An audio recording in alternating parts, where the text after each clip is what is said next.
1 Samuel chapter 18. When he had finished speaking to Saul, the soul of Jonathan was knit with the soul of David, and Jonathan loved him as his own soul.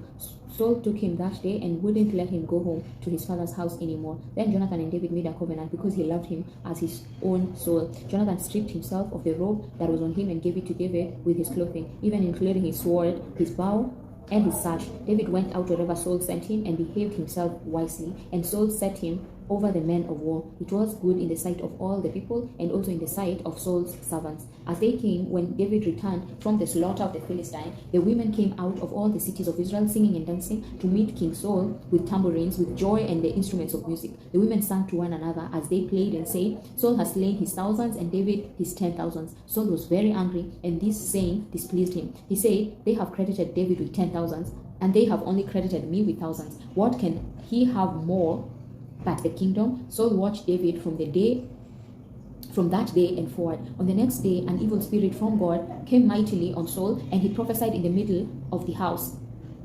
David played with his hand as he did day by day. Saul had his spear in his hand, and Saul threw the spear, for he said, I will pin David to the wall. David escaped from his presence twice. Saul was afraid of David because Yahweh was with him, and he had departed from Saul. Therefore, Saul removed him from his presence and made him his captain over 1,000. And he went out and came in before the people. David behaved himself wisely in all his ways, and Yahweh was with him. When Saul saw that he behaved himself very wisely, he stood in awe of him. But all Israel and Judah loved David, for he went out and came in before them. Saul said to David, behold, my elder daughter Merab, I will give her to you as wife. Only be valiant for me and fight Yahweh's battles. For Saul said, don't let my hand be on him, but let the hand of the Philistines be on him. David said to Saul, who am I, and what is my life, or my father's family in Israel, that I should be son-in-law to the king? But at the time when Merab, Saul's daughter, should have been given to David, she was given to Adriel, the Meholathite, as wife.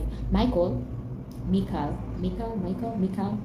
Saul's daughter, loved David, and they told Saul, and the thing pleased him. Saul said, I will give her to him, that she may be as near to him, and that the hand of the Philistines may be against him. Therefore Saul said to David a second time, you shall today be my son-in-law. Saul commanded his servants, talk with David secretly and say, behold, the king has delight in you, and all his servants love you. Now therefore be the king's son-in-law. Saul's servants spoke those words in the ears of David, and David said, does it seem to you a light thing to the king to be king's son-in-law, since I am a poor man and little known? The servants of Saul told him, saying, David spoke like this. Saul said, tell David, the king desires no dowry except 100 foreskins of the Philistines, to be avenged of the king's enemies. Now Saul thought he would make David fall by the hand of the Philistines. When his servants told David these words, it pleased David well to be the king's son-in-law. Before the deadline, David arose and went, he and his men, and killed 200 men of the Philistines. Then David brought their foreskins, and they gave them in full number to the king, that he might be the king's son-in-law. Then Saul saw and knew that Yahweh was with him. David and Michal, Saul's daughter, loved him.